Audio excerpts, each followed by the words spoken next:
Hey, welcome everybody. Heartway at Home. We're here to give you another new lesson.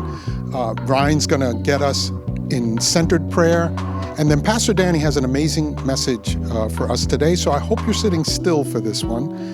And I invite you to consider that while you're listening and Danny hits a heartstring, share, like, comment. Because how do we get Heartway into other homes is through you. And also, please keep giving. We've got a lot of amazing outreaches coming up this month, and it's through your participation financially that we get to do that. So thank you very much, and God bless.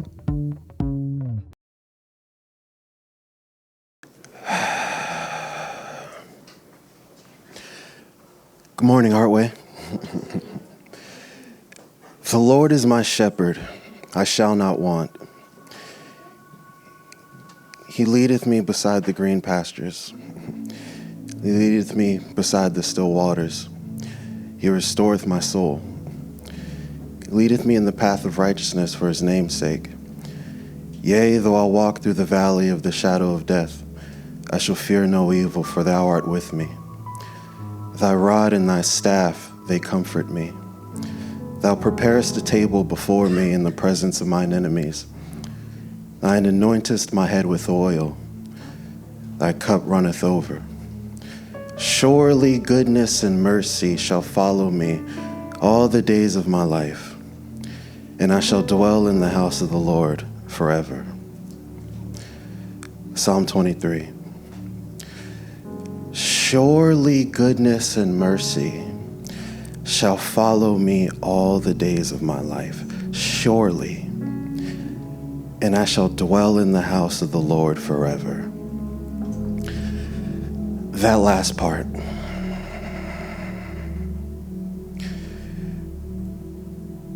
Imagine how amazing it is to have that assurance like the psalmist did, to speak those words, surely. Ask yourself, how close am I? How close is my belief system to that statement? Surely goodness and mercy. That means I am positive that not only is God going to continuously show goodness to me, but he is also perpetually giving me mercy for all the days of my life. And that no matter what, I will dwell in the house of the Lord forever. I got a question for you. If we want to dwell in the house of the Lord, where is it? Is it in a location? Is it in a place that we can journey to? Or is it in a place that is closer than intimacy? The simple point of me speaking that psalm is I'm trying to say, the house of the Lord is within us. We find that not by searching, but by being. We dwell in the house of the Lord forever because we cannot leave it. It is in us. But when we're not in touch with that truth, we suffer. We feel separate from God. And the thing that I love so much about Jesus was his practicality. He really wanted us to experience this, to experience dwelling in the house of God forever, to experience the comfort of saying, goodness and mercy is mine because of who my God is. The purpose of centering prayer is helping us to come back into that realization. come back to the awareness of God in us, not in a nebulous sense, but in a way that will truly allow us to be at peace. And so it is with that intentionality that I invite you to get comfortable. I invite you to close your eyes and relinquish the concept of anything being outside of your eyes. It's just you and God. It's just you and God. And you hear his loving voice saying, breathe.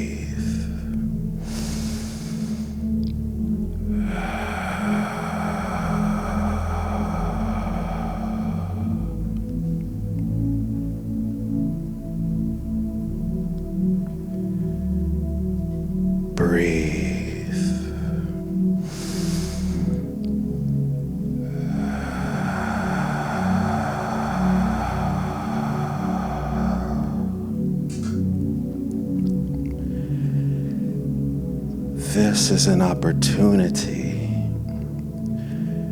to release all responsibility.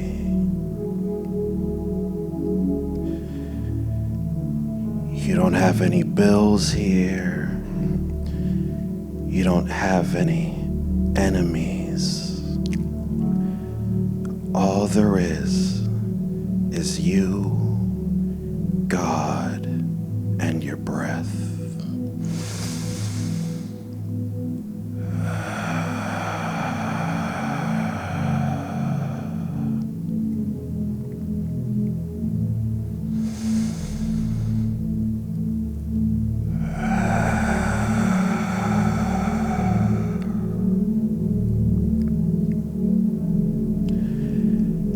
And as you continue to breathe,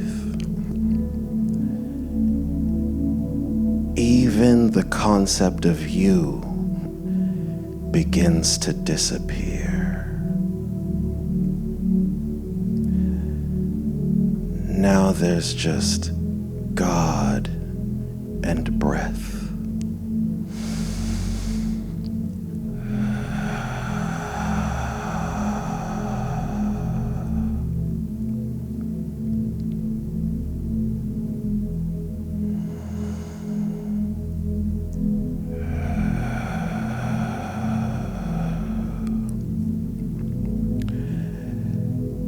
That is all that is real. God and God being expressed through your breath is all that is real.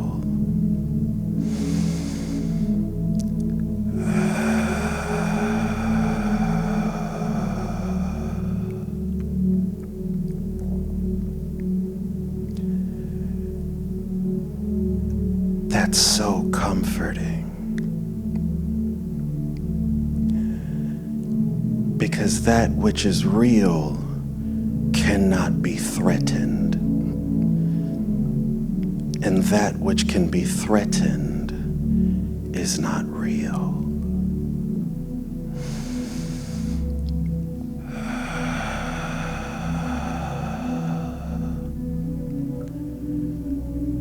What a relief to be in a space without threat. Finally, the comfort of safety.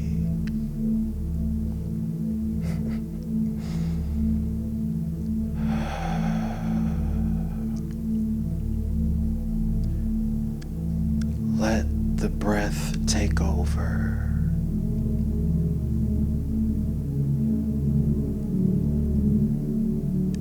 Let it take over. As you inhale, Breathe in God. Breathe in peace. And as you exhale, you're releasing all that isn't real.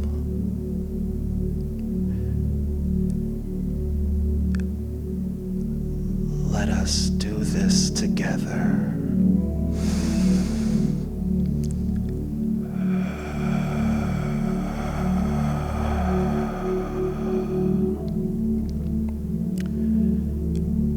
The body is relaxing.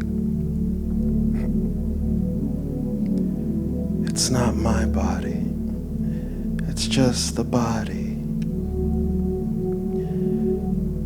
If thoughts are appearing, they're not my thoughts. They're just thoughts. Sensations, just sensations.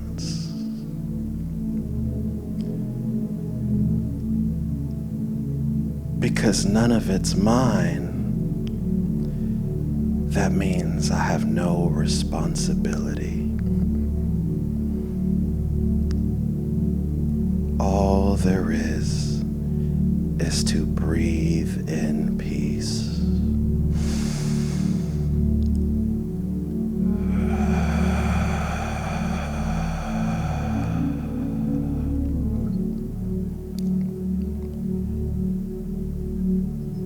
The next time you hear me say the word now, we are going to breathe in as one church body. Allow yourself to hold that breath at the top of the breath.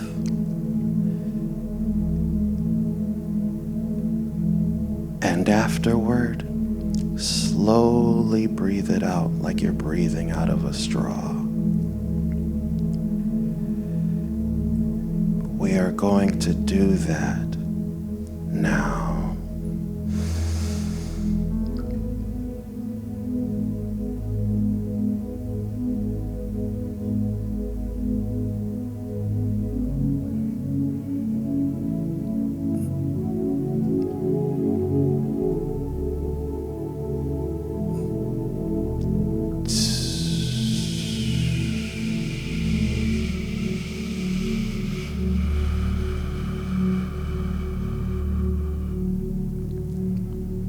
Wonderful. Let us do that one more time. Now.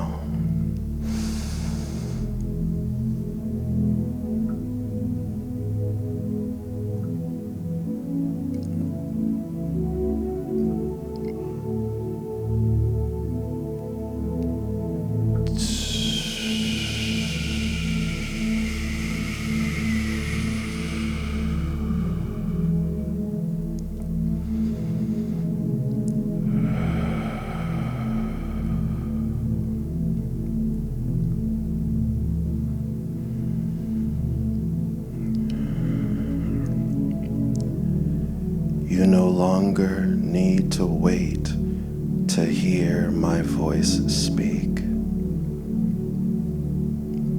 You don't need to wait for anything.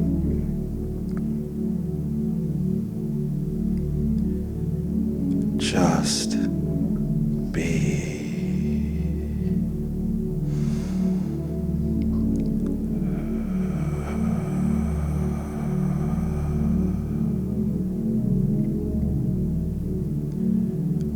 Just be.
sensations to slowly wake up your body. Feel the life energy oozing into your fingers, oscillating through your arms, warming your torso, cascading through your legs. You're feeling the beauty of life, gently waking you back up into your body and your awareness of your environment. In your own time,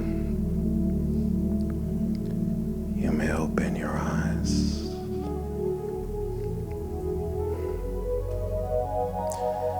We love you. We thank you, Heartway. And stay tuned for your next jazz session. Love you.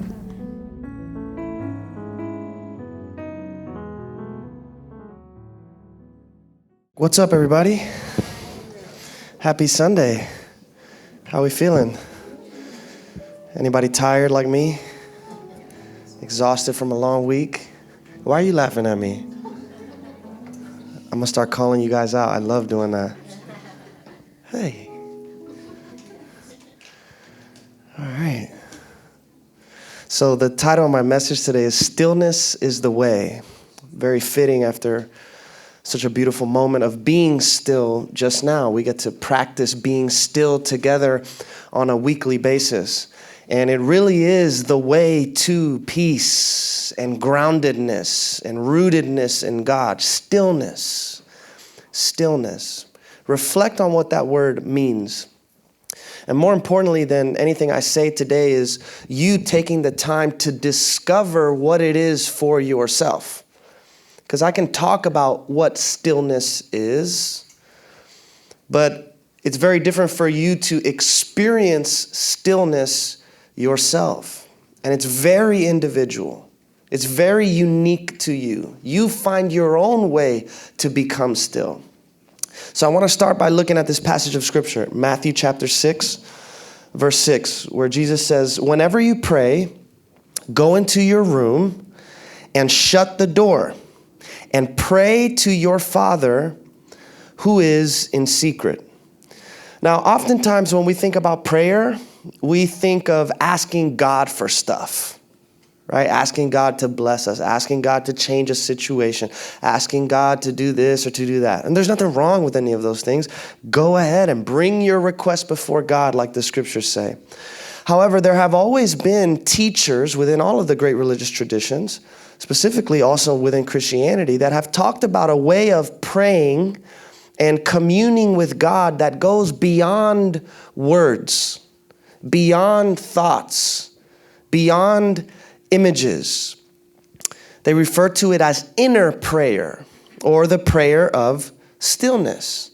In the Eastern Orthodox tradition, when they read this verse and they see these words that Jesus spoke, when Jesus says, "Go into your room," they understand this room of which Jesus speaks to be a metaphor for the heart, the inner room, or the temple of God's Spirit, which is built in you through stillness. There's one mystic who says, the prayer of stillness brings the mind to heaven. In other words, stillness elevates your state of mind. It elevates you to a higher level of consciousness. Meditation, by the way, centering prayer, which we just did, is one of the ways that you can practice stillness. Stillness is observing your thoughts, feelings, emotions, and submitting them to the divine presence.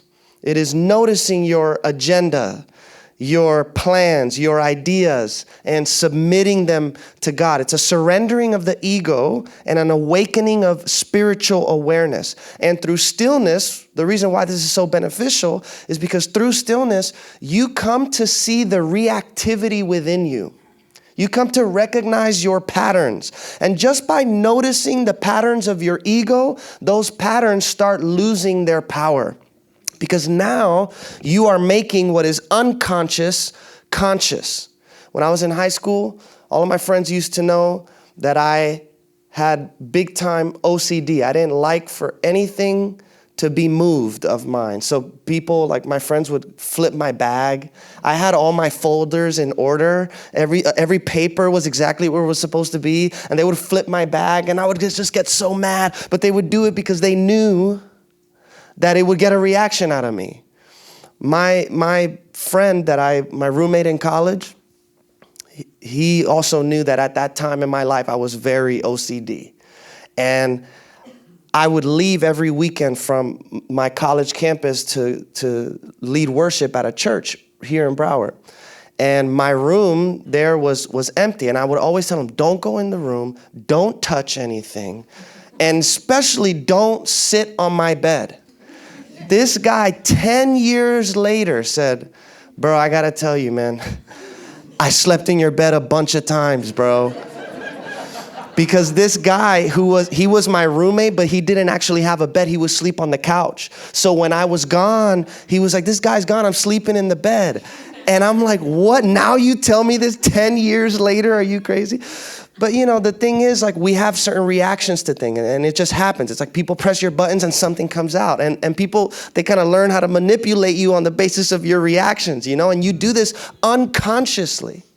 So when you make the unconscious conscious, when you become aware, when you start to notice your patterns, now you gain the power to choose a different response when those reactions start arising in you, because you're noticing, you're paying attention to your inner world. So my definition of stillness is being unmoved by the movements of the mind. To be unmoved by the movements of the mind. Because your mind is going to go a million different ways. Your mind sometimes thinks the craziest of things. And if you just go with every thought that pops in there, you're going to end up in trouble.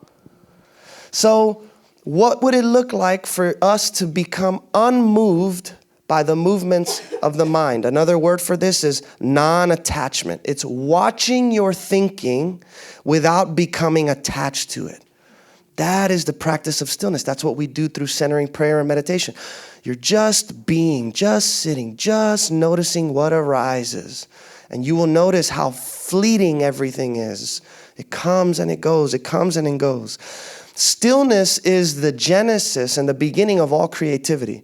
The scriptures teach that God created everything out of nothing, which means everything that we see in our universe comes out of this primordial silence, emptiness, stillness. Some people in philosophy refer to it as the void. And the point of me saying this is that all creativity in our lives requires at least some level of stillness. So some of us may feel like we're stuck in life right now. We don't know what decision to make. We don't know where to go, what to do, where to turn. Maybe what's needed for you right now is just a little bit of stillness. Just slow down just a little bit. I don't know if it's the Marines or some branch of the military. They have this phrase. They say, slow is smooth and smooth is fast. Slow is smooth, smooth is fast. What if we can just slow down our internal world? By the way, this doesn't mean you don't partake in activity, right? By all means, you can be very active and still be still within yourself. You know what I mean? So when I was working on my doctoral project and I had to write like 1 million pages, I can't tell you how many times I was working on my stuff and I would get something called writer's block. right? Anybody ever experienced that? It's like I'm staring at a blank screen and I know I need to write something, but I don't know what to write. Nothing's coming to me. Sometimes when I'm prepping for messages for Sunday morning, that happens to me because I'm working or I'm doing a bunch of things and my mind's in a million places. And I have a blockage. I can't put anything down on paper. Well, what I've discovered for myself, this has been so helpful. When I'm experiencing those sort of creative blockages, sometimes I just go and do something else and just stop thinking about what I'm thinking about. I'll close the computer, step outside, take a walk, go do yoga, go to the gym, go hang out with somebody. And without fail, when I stop trying so hard to think about what I'm thinking about, the ideas just start flowing without me even intentionally looking for them. Something will pop into my head while I'm in downward dog in yoga class. You know what I mean? I'm like, oh, wow, that's a great idea. I should write this down, you know? But the ideas just start flowing. Why? Because you give your mind a break. Sometimes we just got to give our mind a break. Practicing stillness is a way to give your mind a break. And when you give your mind a break, you can become way more open and receptive to all of the solutions and downloads that God has for you. You become much more in tune with your intuition. Something I've come to see is that unhappiness doesn't come from the circumstances of our life, but from the noise in our mind. If you can learn how to deal with and navigate through the noise in your mind, you can be in any circumstance. It doesn't matter what it is, and still be at peace. Because the very thing that makes that circumstance you're going through so difficult is what you are thinking and believing about it. That is what makes your life so difficult. Not the circumstance itself, but what you project onto it. What you think about it. Because you got to live with you. You are the one that goes to bed at night, and this thing can't shut off. It's the noise in our mind that drives us absolutely crazy. So how do we navigate through it? How do we deal with it? I've learned a lot by watching competitors and athletes. The best athletes in the world are the ones who have learned how to find stillness under pressure. And they get a lot of pressure. The media, the fans, the coaches. So for an athlete to operate at their highest potential, they have to find a way to clear their mind of all the noise and all of the external voices so that they can be present right here, right now. Some people refer to it as being in the zone. Anybody know what it's like to be in the zone? Right? When you're in the zone, that's why some people like running. Because when they run, they're just in the zone. Mario tells me about it all the time. Clears his mind. He's not thinking about anything. He's just in the zone. I'm a big basketball fan, and I love when I hear players after the game. Sometimes they get interviewed and they talk about the game. And I love when players talk about the fact that even though they were missing a lot of shots, the coaches and their teammates would tell them to still keep on shooting. Even though I was missing every shot in the first quarter, they told me just keep shooting. Go out there and just keep shooting. Why? Because it's so easy for players when you miss a couple of shots now to start getting in your head. If you miss a couple shots, now you're going to start anticipating more failure in the future. And so you withhold. You don't take the risk. You don't take the shots. You don't play your game the way that you play your game. So what happens is we overthink things. And when we overthink things, we create blockages in our life that prevent creativity from flowing through. The other night, I went out to shoot some pool with some of the guys from Heartway. My guy Phil here, I didn't know he was an expert pool player. And he looks at me playing. He's like, bro, let me teach you what's going on here. And so he starts showing me how to do it. He's teaching me all these things. And now I'm trying to apply it. It's all new to me. So I'm here playing pool, trying to shoot. And I'm looking all awkward and weird, trying to mimic what I see him doing. And as I'm as I'm about to shoot the ball, he says, dude, you're thinking about it too much. You're just thinking about it too much. And isn't that what we do?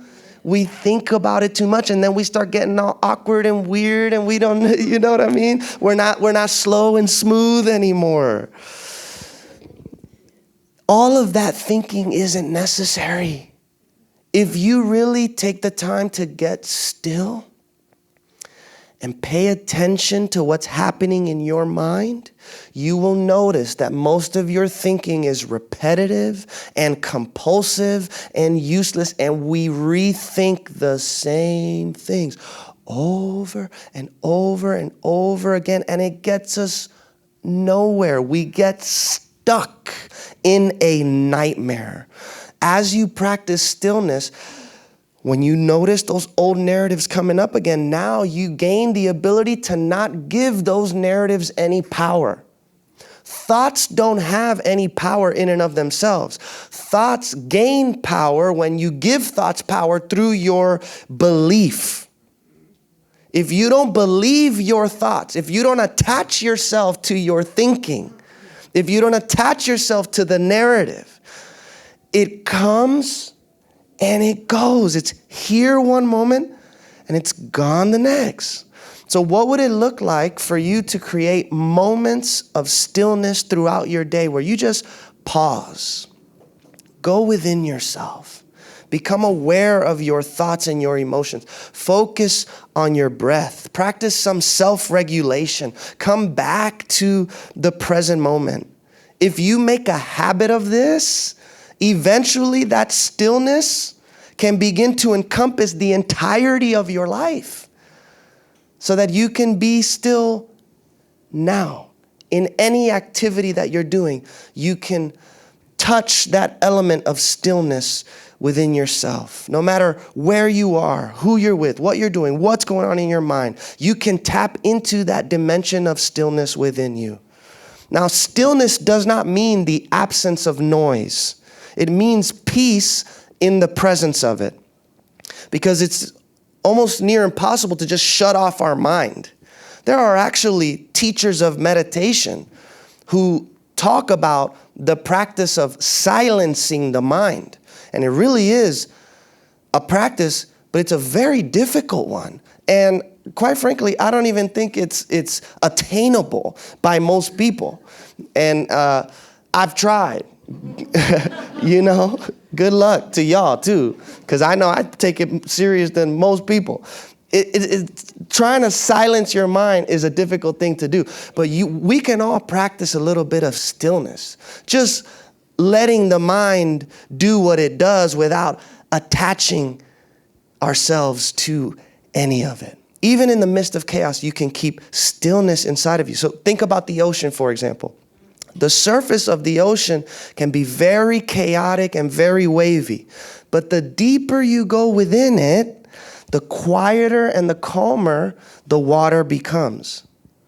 So in the same way, the deeper that you go within yourself, the more familiar you become with the inner room of the heart, the quieter and calmer you will be, even when there is a lot of pressure around you and noise within you. Let me read you this quote from a monk by the name of Thich Nhat Hanh. He says, by the way, he wrote a book called Living Buddha, Living Christ, which is a wonderful book. He says, if we're not calm, we can't listen deeply and understand. But when our mind is calm, we can see reality more clearly. Like still water reflecting the trees, the clouds, and the blue sky. Stillness is the foundation of understanding and insight. Another quote from Eckhart Tolle, very popular modern day teacher. He says, silence is helpful, but you don't need it in order to find stillness. Even when there is noise, you can be aware of the stillness underneath the noise. You can be aware of the space in which the noise arises. That is the inner space of pure awareness, consciousness itself. You can become aware of awareness as the background to all your sense perceptions, all your thinking. Becoming aware of awareness is the arising of inner stillness. So when a lot of us are dealing with mental noise, our first reaction is to resist it, to fight it, to try and make it go away, to forget it and ignore it. Stillness is about acceptance. Let it be. Accept it. And just that act of acceptance brings you to peace. It brings you to stillness. The way that I see it, my thoughts spin out of control to remind me that I have none. Okay? So the next time you're going through something and your thoughts are racing all over the place and you're trying to figure it out and you're thinking about the past and you're thinking about the future and your thoughts are out of control just to remind you that you have none. So let it be a reminder that this is the time to surrender. Stillness is another word for releasing control. And the beautiful paradox of God's way of doing things is that when you truly release control, you immediately gain it. When you release control over your circumstances, you gain control over yourself. The other day in my notes, I wrote to myself, I'm not trying to conquer the world, just myself. Somebody said, oh, that's cute. That's awesome. Well, I know a lot of people who are trying to conquer the world. And by all means, go for it. Do your thing. But I want to conquer myself. Because like Jesus says, what good is it if you have the whole world but you lose your own soul? I was listening to a song the other day. It's so funny. Somehow I was on Spotify and I was listening to like some trap music or something. And it was a playlist. It just started going. Just a whole bunch of Travis Scott and A$AP Rocky and all this stuff, right? And if you listen to the lyrics, if you actually listen to the words that these people who made it to the top of the world, they got all the girls, they got all the money, they got all the cars. They tell you in the lyrics, you don't want my fame. Money cannot cure your pain. These are the lyrics that I'm hearing in the songs that were in the club. Like, hey, This guy's like, money can't cure your pain. You don't want my fame because you don't understand all that comes with it. Just conquer yourself. There's a lot of people who have conquered the world and they said, it's not really that great of a thing. It actually makes things a lot worse. One last thing I want to say about stillness is this, and this is huge, and this is a recurring theme in all of my messages, but I don't ever think you can hammer this enough. Stillness requires being in a state of not knowing. Not knowing. It's very difficult for most people to get comfortable with not knowing because the mind is always trying to draw conclusions and make interpretations. We are afraid of not knowing. But when you think you know, you become trapped by your opinions and your concepts and your beliefs so that now you can't see anything outside of that. Not knowing keeps your mind open. And just as importantly, not knowing brings stabilization to your internal world. Very important. I'm gonna have a vulnerable moment. Is that okay? So this is funny that I'm even gonna say this to everybody. So a couple weeks ago, I signed up for a dating app. And I ended up, what? Let me finish the story, man. All right. So I go out on a date with a lovely little thing. You know, we had a great time. It was just a great interaction. Now, listen,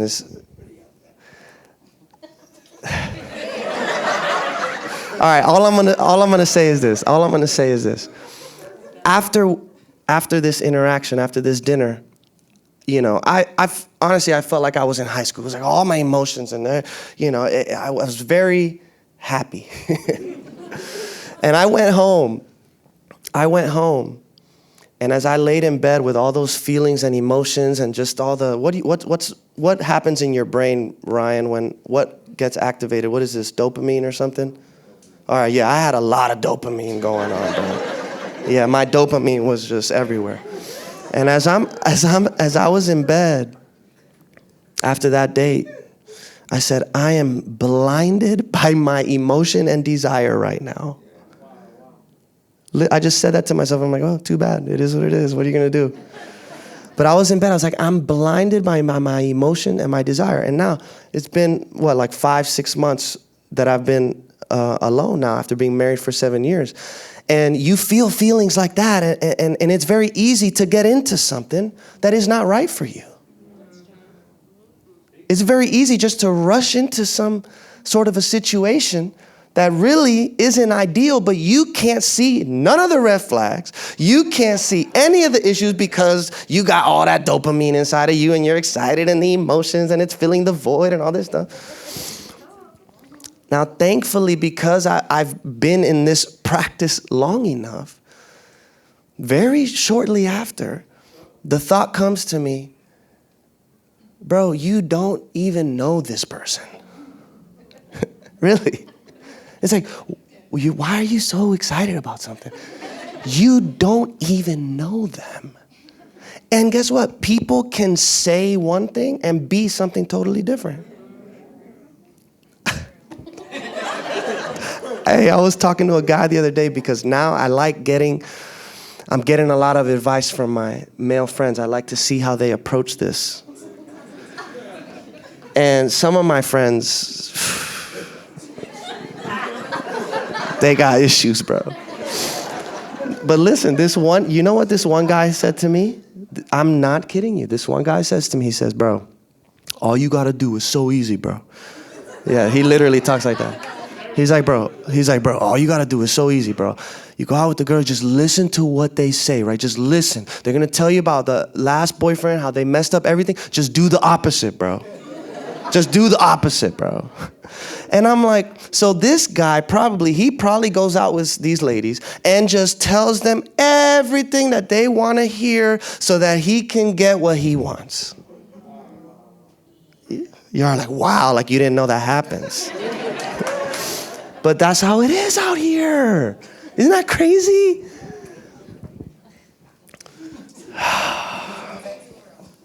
My point is, right? Anybody, you can say something and then the opposite is true. So not knowing, well, how do I tie all this back together? Not knowing helps stabilize my emotions in that moment. Last week, we got news that the cost for our operation here at Heartway is gonna double. Right? So the last 2 years, because of COVID, the landlord here has been very helpful to us. Now it's time for us to go back to paying what we used to pay when our congregation was also double the size as well. So this is, that's a challenge. And as I heard about this reality that was coming up, and the other part of it too, there's not a lot of places to go to. And we have a wonderful facility here. Places are expensive. Anyways, as I'm hearing that it's gonna cost a lot more money that we don't have to do what we're doing right now, immediately, what does the mind do? Where does the ego go? Fear, doom and gloom. We're on a clock. It's not gonna work out. Everything that can go wrong passes through my mind. But again, now, because it's just a habit, it's like I don't even try to do it. But because I have some practice in not knowing, it's like the fear comes up, the anxiety about the future comes up, and then a big question mark comes up. Is that really true? How do I know? that these conditions won't end up creating a whole lot of new ideas that may be able to help us and catapult us to a next level that we wouldn't get to if it wasn't for the pressure. Right? So now, the mentality is, all right, let's see where this goes. Let's see what happens. This is going to be fun. I'm here for the ride. I have no idea how we're going to make it work. It may not. Let's go see let's go find out. You see how that is much better than, oh my God, I'm freaking out. Please, guys, help. What are we doing? Not knowing helps to bring some stabilization to your emotions. So non-attachment, this practice of non-attachment, it's putting a question mark after every thought, putting a question mark after every thought. We all love to challenge other people's thinking, but we don't like to challenge our own. And by the way, those of you who like to challenge other people's thinking, thank you, and you're annoying.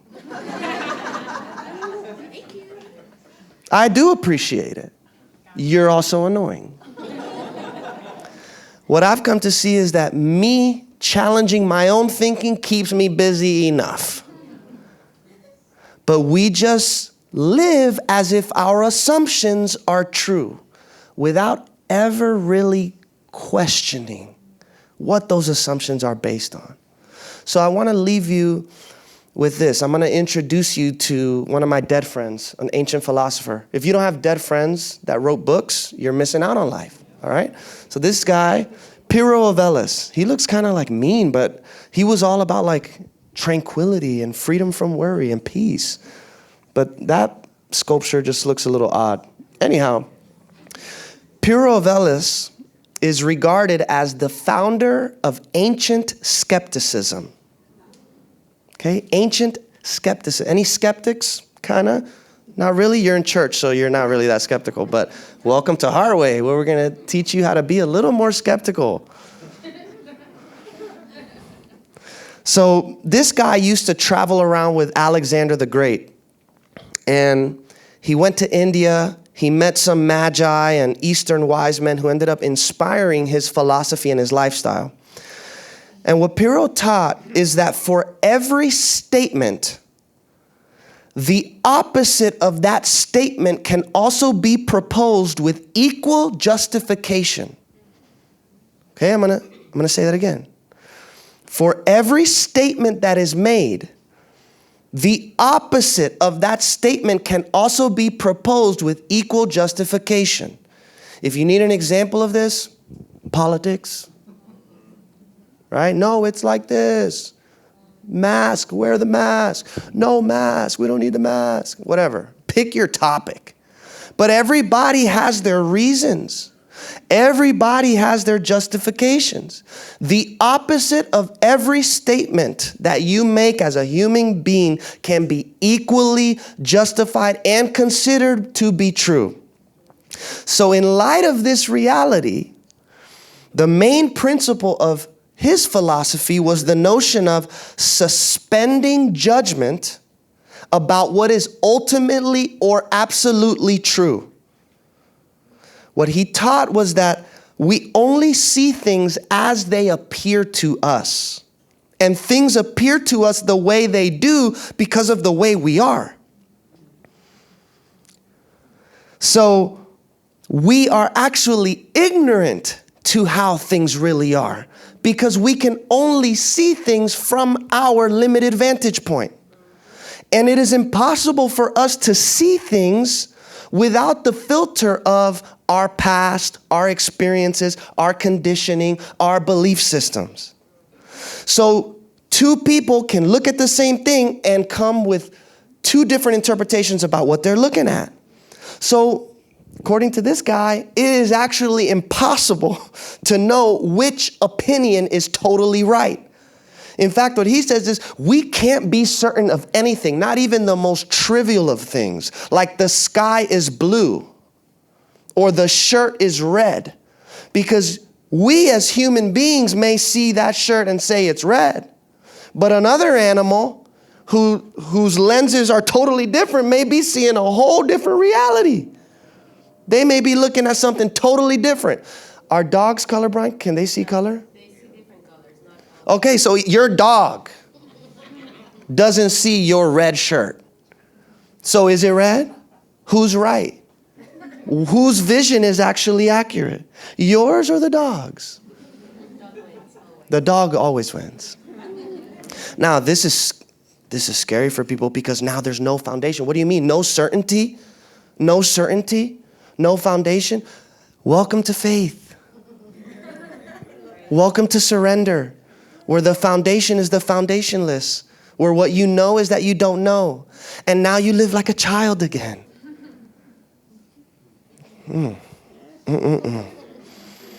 What this guy says is the best thing to do is to suspend judgment and refrain from making definitive statements about what is right and what is true. If you can suspend your judgment, refrain from making definitive and absolute statements, this will lead you to inner peace, stillness, freedom from worry, inner tranquility, which is the goal of every spiritual aspirant.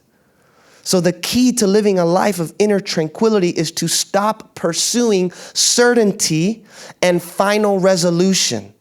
To recognize that all you ever have to offer is your opinion and to offer it in humility. Because you know that this is how I see it, but this is just how I see it. And just because 100 other people see it like that too doesn't mean that you're right. Because the whole world can believe something's right and be wrong. I mean, even look at Jesus' life. All the religious people in his day were saying this guy is a blasphemer. He is a heretic. We should kill him because of how much he is disrespecting our traditions and laws. Fast forward 2,000 years later, we worship the man.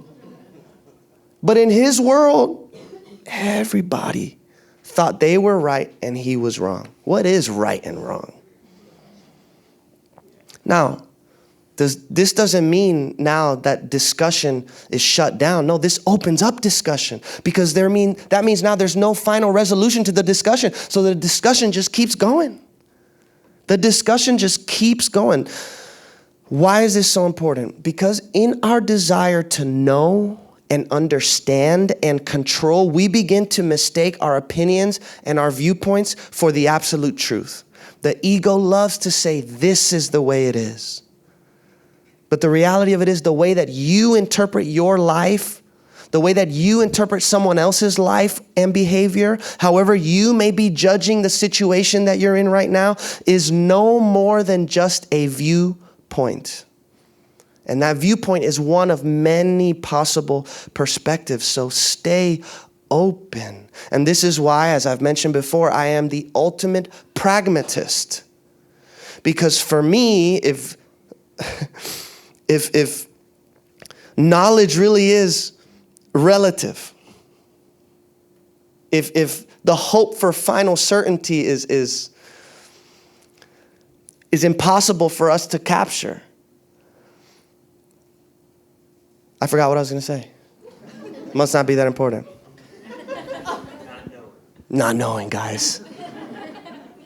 I forgot what I was going to say. Anyhow, one teacher says this: the most spiritual thing that you can do is not take your thoughts and opinions too seriously. That's one of the most spiritual things you can do. Just don't take your thoughts and your opinions too seriously. Keep your mind open. Don't know.